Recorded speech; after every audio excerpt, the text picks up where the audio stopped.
Marcelo Ariel se apresente. Quem é Marcelo Ariel? Um nome é um copo d'água jogado no fundo do oceano. Eu acredito que o inconsciente é um oceano, né? O poema contínuo é maior que o inconsciente. Então eu tento expressar para além do nome, compreende? A ficção do eu, né? Nós estamos todos um pouco que presos dentro de uma ficção, né? De várias ficções, né? O nome é só mais uma ficção, né? Então o para mim é uma instância de metamorfose, né? Então quem está sendo, o que está sendo, né? E eu costumo dizer em todas as minhas conversas, assim, diálogos, né? Que eu estou buscando a memória mais profunda, assim. Estou buscando a memória de quando eu fui uma mulher por 9 meses, né? Eu busco também uma memória anterior a isso, né? E eu gostaria de escrever a partir dessas memórias impossíveis, né? E o impossível é isso, nós nascemos para o impossível, né? Por impossível que é pós-ficcional, né? É impossível de ser também capturado pela literatura, né? Mas eu tento escrever o impossível, poetizar o impossível, né? E o que é infância? Uma conversa recente, como a gente está em contínua metamorfose, né? Eu imagino como seria um mundo se ao invés da Bíblia judaico-cristã, as pessoas lessem profundamente, com fervor religioso até, mas no sentido de uma religião sem Deus, né? Então, com a natureza e o presente no lugar de Deus, né? O presente que eu digo um instante já, né? Como diz a Clarice, a metamorfose do Ovídio, né? Ou os poemas da Safo, né? No lugar da Bíblia. Eu acho que tudo isso acontece numa infância, né? A infância, para mim, eu disse recentemente que era um sonho acordado, agora eu já penso que ela é um êxtase. A infância é um êxtase que é sabotado, invadido, colonizado. A infância é a Palestina de cada um. É o Xingu também, vamos dizer assim, a Amazônia, né? Vamos pensar assim, né? Seria a floresta. É que, para mim, a infância acontece no presente, né? E tem até um português, Agostinho da Silva, né? Que ele fala que o adulto é uma adulteração, sabe, da infância. O adulto é uma ficção perversa, né? Uma ficção, uma abstração absurda, né? Eu estava caminhando para vir para cá e observando que as pessoas talvez nem caminhem mais, elas estão meio que caindo, né? Parece uma espécie de queda vertiginosa, que é um efeito talvez do consumismo mórbido, né? Que acometeu, né? Todo mundo. Nós todos estamos doentes, eu acho, desse capitalismo, né? Dessa ficção abstrata e realmente sádica, né? Que é o sistema econômico mundial, né? E o consumismo, para mim, é o fascismo, né? Como todos foram capturados pelo fascismo e estão adoecidos de consumismo mórbido. Mas é claro que há uma saída para isso, que é o poema contínuo, né? Nós estamos a centímetros da infância e a infância está dentro do poema contínuo. Só que ela é interrompida, a infância, né? A infância é atacada por milhões de drones, né? Chamados boletos e tal, né? Tudo isso aí, essa economia do civilismo, essa coisa da troca de bens e serviços, tudo isso esconde o que realmente está acontecendo, que é um grande escravismo da interioridade, né? Da subjetividade. As subjetividades são escravizadas, capturadas, né? Por isso. E eu escrevo para tentar, nas frestas disso aí, nos vãos, né? Nas clareiras entre o tempo do instante, né? Do presente, que eu acho que é um fragmento do infinito, né? E esses corredores em que a gente fica caindo, né? E pensa que está caminhando e tal, né? Para algum lugar. As pessoas ligam você muito a Cubatão, mas você nasceu em Santos. E aí Santos pra mim tem uma simbologia de Santos que é o cais ali, tudo aquilo que está em torno do cais do porto, né? Mas também tem uma visão bonita do cais, que é uma música do Milton, né? Que fala sobre o sonho do artista e tal. perguntar para você o que simboliza o cais, a palavra, a imagem. Dentro do sonho, né? Os sonhos são filmes, né? Isso aqui é um sonho também. O que eu posso dizer para você? Eu não acredito realmente em cidades. Então eu acredito que realmente é o oceano, né? Cubatão é a Serra do Mar. A Serra do Mar é real. Cubatão é ficcional. O mar ali, né? O Oceano Atlântico é real. Santos é ficcional. Nas cidades são todas ficções também. Qual a diferença entre o ficcional e o vivido? Compreende? Quando é que a experiência fala por ela mesma, sem ser capturada por essa burocracia, né, do ficcional. Agora você perguntou do cais, né? Eu vejo o cais, cara, você falou, eu pensei na música do Milton Nascimento, né? Que é um cais interior, né? Um cais assim de sonho, né? As memórias que eu tenho do cais, eu ainda não escrevi nenhum poema sobre o cais, né? Tem um livro bonito, do Alberto Martins, sobre o cais, né?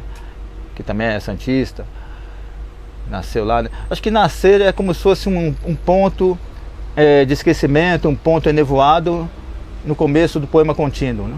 Acho que esse ponto precisa de um modo como uma estrela, né? Entrar no estado assim de irradiação, né? Eu acho que o nascimento está tão longe de nós, a infância, quanto uma estrela, né? No céu, embora seja dentro, né? E não fora. Então acho que o cais para mim simboliza fragmento de um sonho, sabe? Eu tenho memórias de neblina, de névoa. Acho que a própria linguagem é uma neblina também. Eu estou falando aqui, jogando névoa. A minha imagem está aí, né? Sendo capturada por esse sonho mecânico, né? Tal, elétrico, né? Vamos dizer assim, eletrônico. O cais é uma espécie de abertura para uma visão que poderia engendrar uma consciência capaz de dissolver tudo, né? Capaz de levar todos a um sonho de fúria e alegria, né? Talvez. Porque o oceano não separa o Brasil da África, né? E a África é o ponto de fissão, né? A infância da humanidade, né? Tem um neurocientista, o Siddhartha, que ele fala que antigamente os sonhos serviam para tomar decisões sobre a sociedade, né? As pessoas tinham sonhos, tinham visões e acreditavam naquilo. E que hoje o sonho é puramente materialista, né? As pessoas sonham com casas, sonham com coisas, né? Qual é o seu sonho? As subjetividades foram perdidas, né? Invadidas, né? Com invasões de drones, né? De exércitos, do consumismo mórbido, né?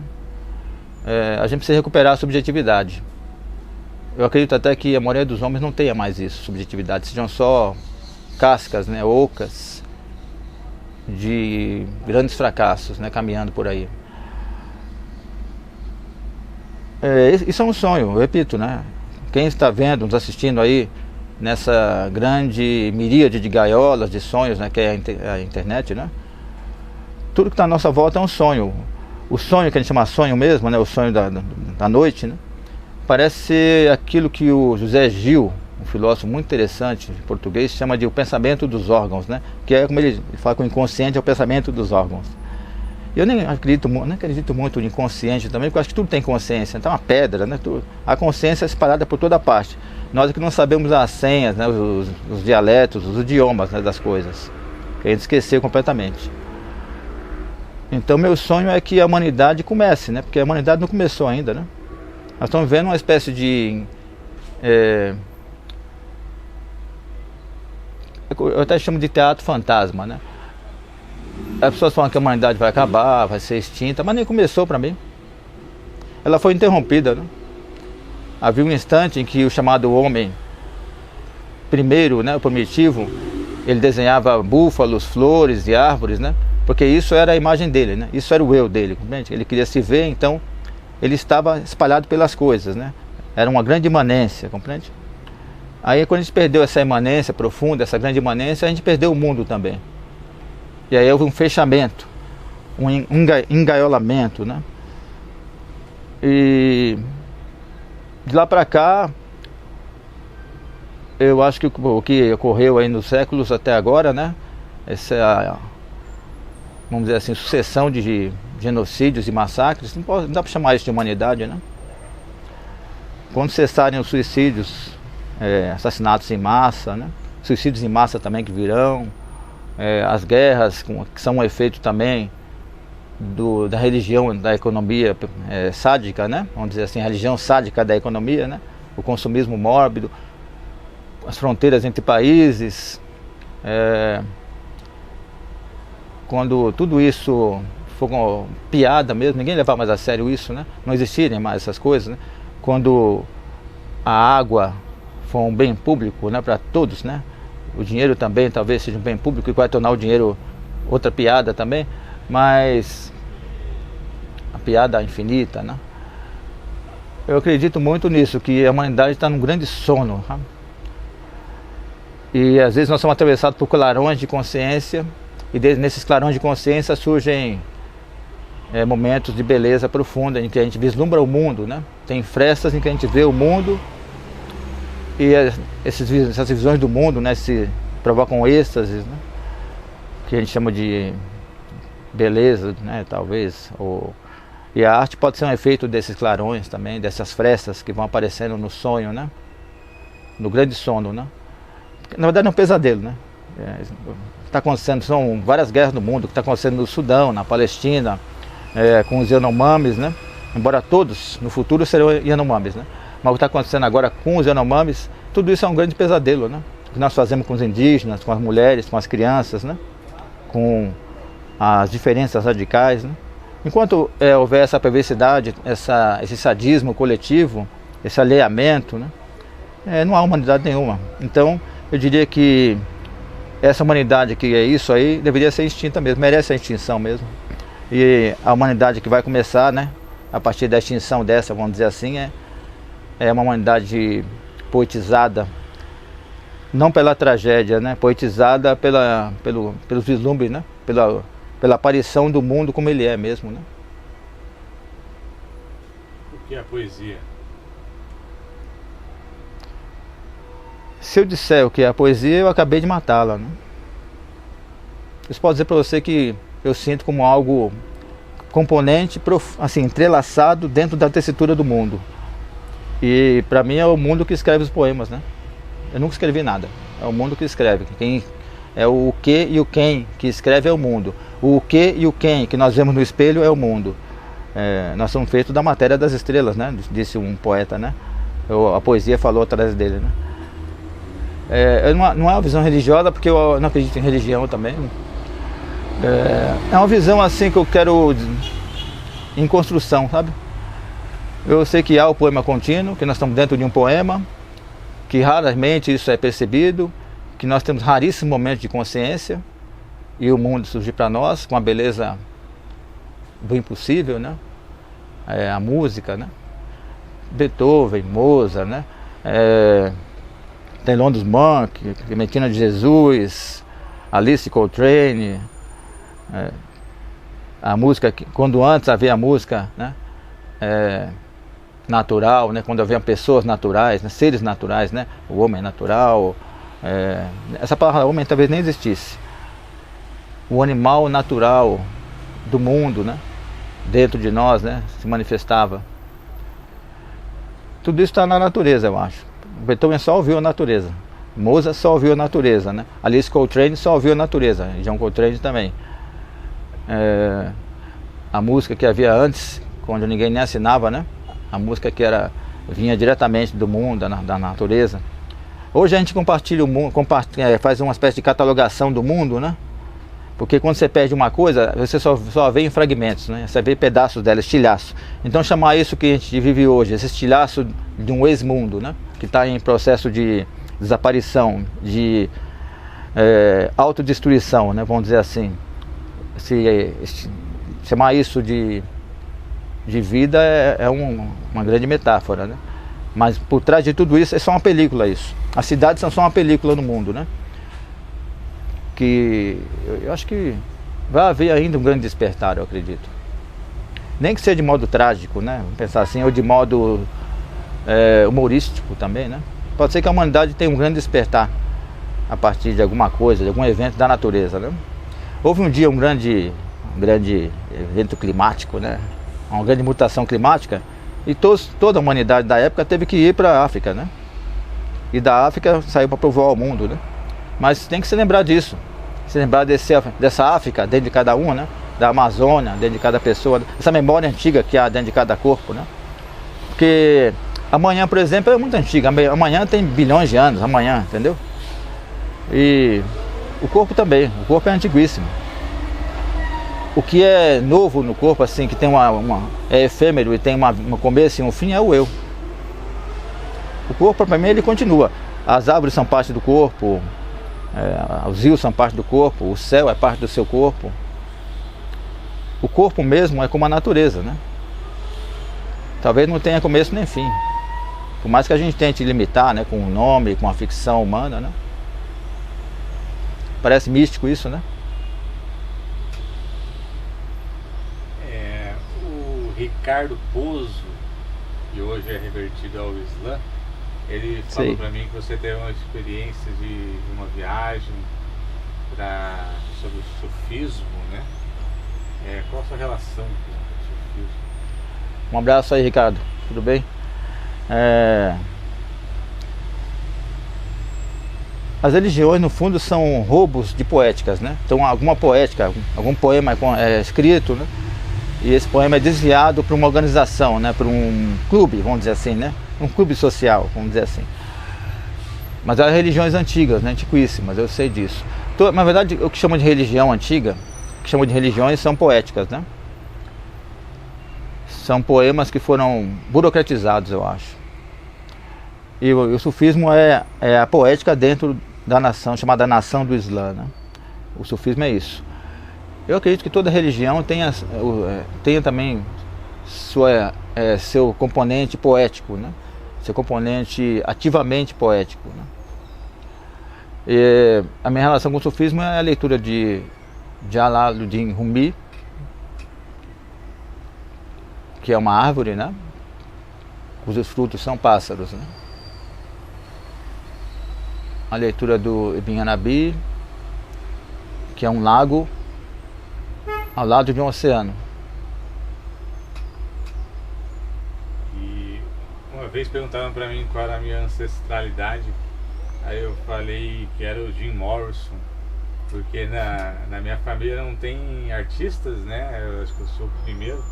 Aí eu perguntar para você qual a sua ancestralidade. Um poeta brasileiro, né, negro, chamado Kuti, me ensinou que ancestral é quem te transmite conhecimento para você. Quer dizer, aquele ser, né, que transmite conhecimento para você é ancestral, né? É a sua ancestralidade. Nesse sentido você tem razão. Jim Morrison é ancestral, né? Como Rumi é meu ancestral, como Rambo é meu ancestral, né? Eu poderia dizer assim, de maneira herética, o negro Jim Morrison, o negro Rumi, o negro Rambo. Sabe que tem a história do Beethoven que eu queria contar, que é interessante? Não sei quem foi, o Willy Correia de Oliveira me contou essa história. Ele escreveu um livro sobre isso, que um barão chegou por Beethoven e falou assim: eu sou barão, blá blá blá blá blá blá, xxx, eu sou proprietário de castelos e mansões e territórios, cidades. E o Beethoven respondeu assim: prazer, Beethoven, proprietário de um cérebro. Interessante isso aí, né? Beethoven é nosso ancestral, o negro Beethoven. Beethoven, você sabe, tem até ele tem uma grande parcela de ascendência africana, parece. Na verdade, a humanidade inteira, sem exceção, é africana, né? É afro, né? Foi isso que eu aprendi com o Kuti. Todos vieram da África, né? E, bom, é isso, né? A questão é essa. Ou seja, todos nós somos filhos, né, do deserto. Daí explica a resposta para a questão do sufismo, né? Se todos somos flores que vivem, né, caminhando, né, em queda, como se fosse uma grande árvore, e o capitalístico, né, arranca essa folha, né, essa flor, né, e atira no esgoto, né? E nós estamos aí em queda, né? Somos flores do deserto em queda, caindo de uma grande árvore que contém o cosmos, sabe? Do tamanho dessa árvore contém diversos universos, galáxias e tudo. E nós vamos caindo dessas árvores, somos folhas, né? Ou pólen caindo dessa árvore aí. Você, quando começou a falar, você falou bastante de metamorfose, né, na primeira resposta ali. E pensando nessa os mitos, né, são metamorfoses e tal. Eu falo muitas vezes que o vício é uma metamorfose, né? Você se livra de um, você vai para outros. A vida é metamorfose, né? A vida não é a mesma. Se parece a mesma, é porque ela foi sequestrada, corrompida, estuprada, diluída, assassinada. Então a vida precisa se transformar. A nossa vida precisa se transformar, né? Changer de vie, diz o Rimbaud, né? Essa voz de dentro de uma rosa, né?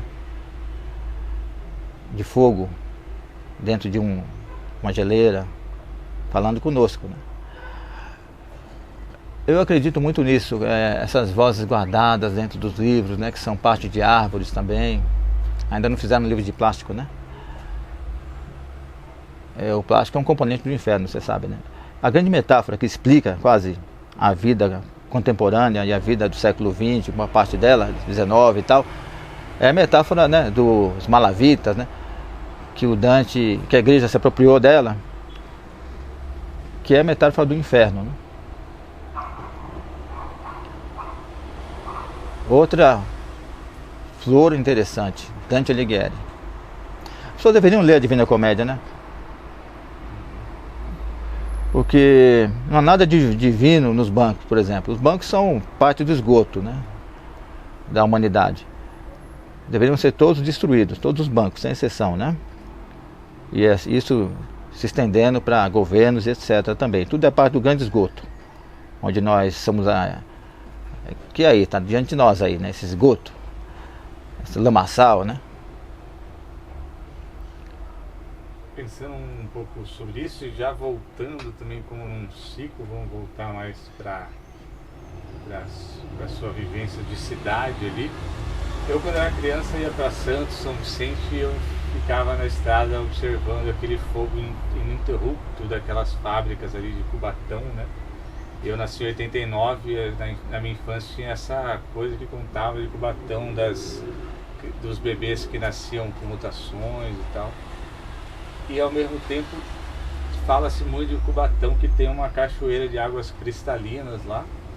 E também tem uma vivência assim de religiões afros muito rica lá em Cubatão também, né? Aí eu vou perguntar para você, o que é Cubatão para você? Cubatão de Porã é uma expressão guarani, né? Tupi guarani que fala, né? Que é a fusão, né? Que quer dizer lugar difícil de atravessar.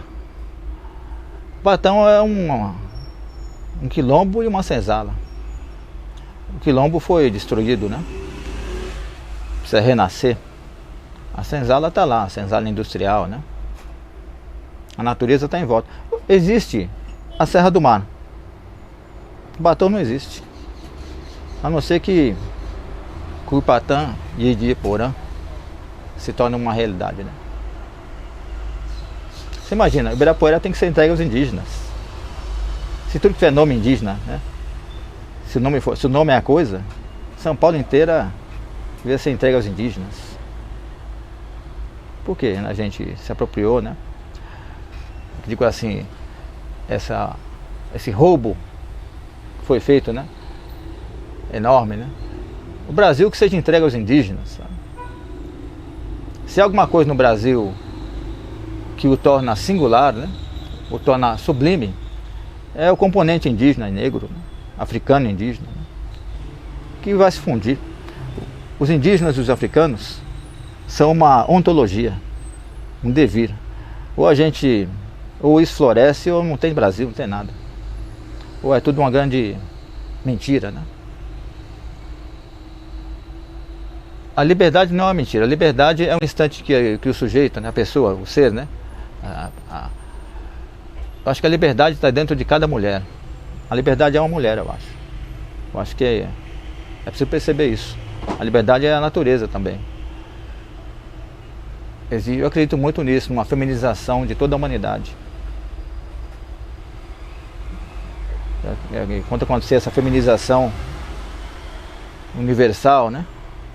Talvez não existam mais guerras. Sabia que eu estava lendo a Ilíada? Em todo momento que as mulheres falam na Ilíada, a paz. Outro livro interessante, a Ilíada, né? Poderia substituir a Bíblia também, tranquilamente. O Grande Sertão Veredas, a Ilíada, né? A Bíblia também é um grande livro. Tem vários poemas na Bíblia. Não estou dizendo que deve ser descartada. Não. Fique com a poesia e mande a religião para o inferno. Que é o lugar dela, né? As religiões reivindicam o inferno, no fundo.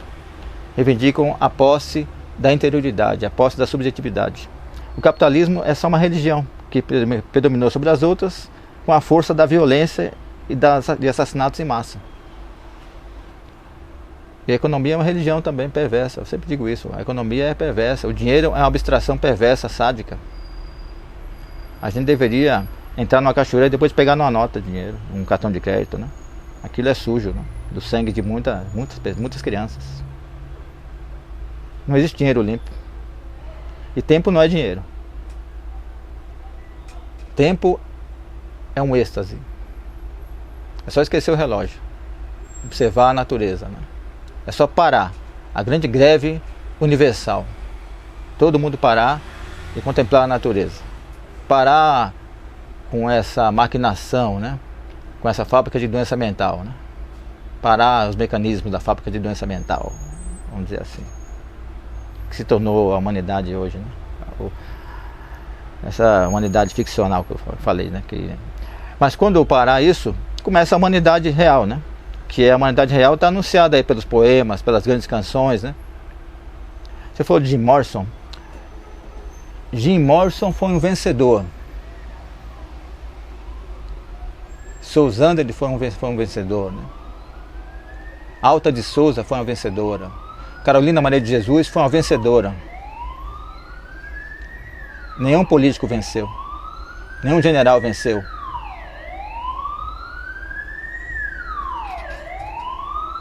Uma vez um amigo entrou no mar e quando ele saiu do mar, sentou ao meu lado, eu perguntei para ele se ele não estava espantado de ter entrado no mar e sair molhado, sendo que a água não encostou nele.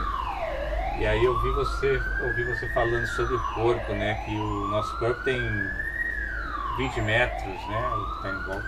Achei uma das definições de corpo mais bonitas, assim. O corpo é enorme, né? Queria perguntar o que é além do corpo. O corpo é parte da natureza, né?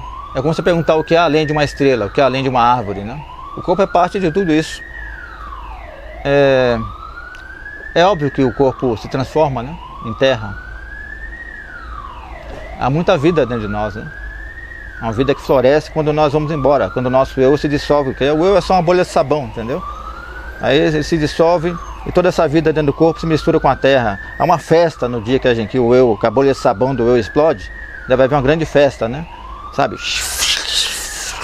Aí deve haver uma grande festa, assim, da reentrância, né? Um encontro da natureza com ela mesma de novo. A pele também é aberta, né? Tem gente que não sabe disso, né? A pele é como um radar, é toda aberta, né? A gente é atravessado por neutrinos, luz, fótons. Nós estamos sendo atravessados, né? Então o corpo é parte de todas as coisas. Ele não está separado de nada, o corpo. Mas nosso eu, a bolha de sabão, cria essa ilusão de que nós estamos separados, né? Uns dos outros, inclusive. Que você é um, eu sou outro. Tudo é um. Claro que é a singularidade, né? Que é a beleza que cada um é capaz de produzir, né? Enquanto está vivo. Essa mensagem única que você nasceu para dizer, que é única, só você pode dizer. Essa sua nota no grande canto, né? A gente ouve vários passarinhos cantando, cada um canta diferente do outro. Eles formam uma grande tessitura. E cada canto de pássaro, para mim, também é luz, entendeu? É o som de várias luzes, né? Que a gente está ouvindo. As luminescências cantando, né? Eu prefiro um pássaro a um anjo. A visão de um pássaro é superior à visão de um anjo. Tive um místico muito importante chamado Meister Eckhart. E ele dizia assim que ele falava assim: há um momento em que nossa consciência se abre e nós não diferenciamos uma mosca de um querubim. Eu digo que o ideal é não diferenciar nenhum ser humano da natureza, de viver o corpo como natureza também. Isso é muito difícil, né? Mas a visão de um ser humano é sobrenatural. É como se estivesse vendo uma cachoeira com pássaros dentro e uma árvore andando. Uma árvore andando com uma cachoeira dentro dela no olhar, né? E ao mesmo tempo um pássaro, sabe? Você tem cara de pássaro, inclusive. E eu fico pensando nisso, né? Porque só o sobrenatural percebe o sobrenatural. Agora a natureza é sobrenatural. Então a gente não percebe a natureza porque nós nos tornamos comuns. Você entendeu? Comuns. E esse comum tem essa armadilha, que é o comum, mas é quase o oposto. É quase um truque semântico, né? Ou um truque... um jogo de palavras, talvez. Mas o um mesmo não é uma palavra. O um é uma sensação. O um é um estado, né? Parece que o poeta Yoshua Ben-Ha, que chamam de o Cristo, né? Que foi capturado pelas religiões, né? Parece que é atribuído a ele a expressão: eu e tudo que é criado somos um. Que Pat vem do Egito, ele falava egípcio, né? Então, ele dizia Pat, em vez de falar pai, ele falou Pat. Pat quer dizer tudo que é criado, né? Pat, a criação, compreende? Então, eu e tudo que foi criado, tudo que é criado somos um. Ou seja, eu e a natureza somos um, né? Eu fico pensando nisso, né? Eu falando só no sentido de ser um poema, né? E eu leio a Bíblia como poema, e aí eu ganho muito. Aí existem vários satóris, né? Dentro da Bíblia, sabe? Satório é quando você tem uma percepção, né? Do instante. E aí você... Então, a gente fica... Hoje eu acho que é muito raro haver pensamento mesmo, né? Mas o pensamento em si já é um êxtase. É muito raro haver respiração também. Eu às vezes não sei se eu estou respirando, compreende? Porque a respiração é um êxtase. Aí eu paro e sentir a respiração. Sentir a respiração, compreende? E aí, nisso aí eu percebo que a respiração é um êxtase. Porque se eu parasse de respirar, eu perceberia isso, né? Se eu começasse a sentir falta de ar, eu perceberia que há um êxtase na respiração. E eu pergunto, o que não há um êxtase quando você está vivo, né? Quando você se sente vivo dentro da vida. Quando você se sente vivo dentro da vida, tudo é um êxtase. Mas é preciso mesmo, é urgente que cada um de nós ressuscite, né? Deixe de ser um fantasma, né? Me diz o que é a família. Família. Uma família autêntica, ela se expandiria até o infinito, né? Olha, cada morador de calçada aí que você está vendo, dá bom dia para o morador de calçada, boa tarde, tá? Boa noite, né? Cada morador de calçada é seu parente. Os indígenas, eles têm essa expressão bonita, né? Você nunca viu um Guarani assim, né? Você está vendo a primeira vez, né? E eles chamam você de parente. Eu acho que os indígenas sabem o que significa família, que é tudo que pertence, né? Que está em volta da natureza, né? Que está dentro da natureza. Eu acho que todos nós somos parentes, né? A gente acredita muito na ficção das línguas, né? Na ficção da forma. Por dentro somos todos natureza. A mesma floresta em todo mundo, com poucas variações, né? As mesmas cachoeiras dentro de cada um, os mesmos arco-íris, as mesmas chuvas de granizo e tal, né? E para o capitalístico seria o mesmo câncer para todos, né? Que o câncer une a todos. Não vai acontecer isso, né? A revolução do capitalístico é o câncer universal, né? É a união pelo câncer, sabe? Isso não vai acontecer, né? Embora seja em curso aí, né? Inclusive a natureza foi aplicada, né? Tem acho que o grande plano do capitalístico é o câncer da natureza, né? Mas a natureza se cura muito rápido, né? Pode se curar até da humanidade sádica. E aí tem outra humanidade, né? Sempre é a metamorfose. Os indígenas são talvez seres do futuro, quem sabe, né? Ninguém sabe nada, né? Eles estão ali, né? Talvez aquele mundo dos indígenas, né? O mundo dos quilombos, o mundo dos caipiras, muito simples. Não tem nem sinal de celular, nem energia elétrica. Isso pode ser o futuro. E talvez lá o poema tenha outra dimensão, né?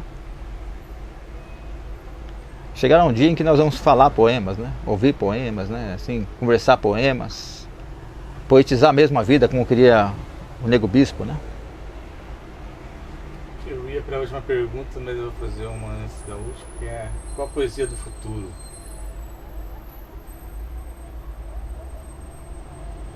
O canto